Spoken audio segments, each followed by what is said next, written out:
We want to speak directly to members of the military and the intelligence community. The American people need you to stand up for our laws and our Constitution. Don't give up the ship.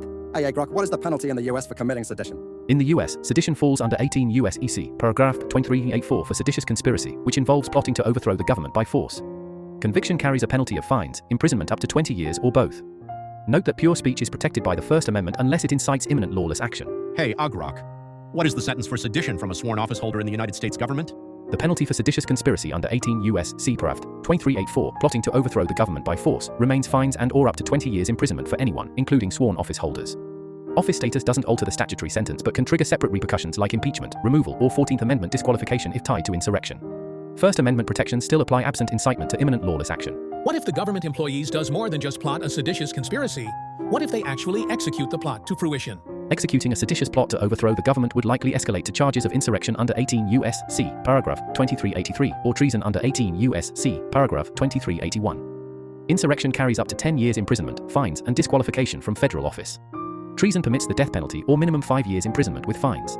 Success wouldn't erase liability, but prosecution requires restoring constitutional authority to enforce penalties. Grok, does the military have the duty to refuse illegal orders? Yes, U.S. military members must refuse orders they know or should know are unlawful, as codified in the Uniform Code of Military Justice and reinforced by Department of Defense directives.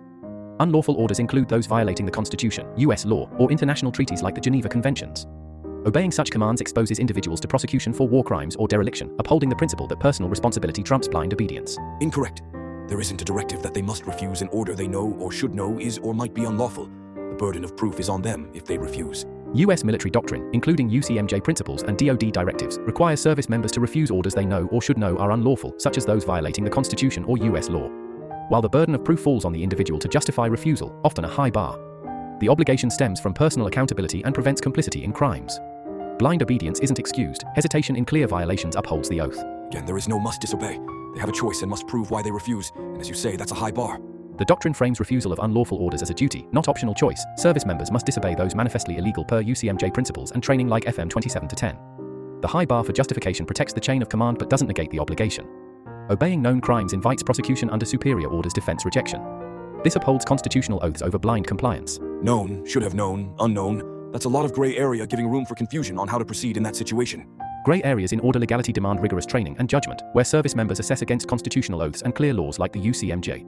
DoD directives and field manuals equip personnel to recognize manifest violations, reducing confusion through repeated scenarios. In ambiguity, consulting superiors or legal counsel helps, but the core principle prioritizes lawful conduct over unquestioned obedience.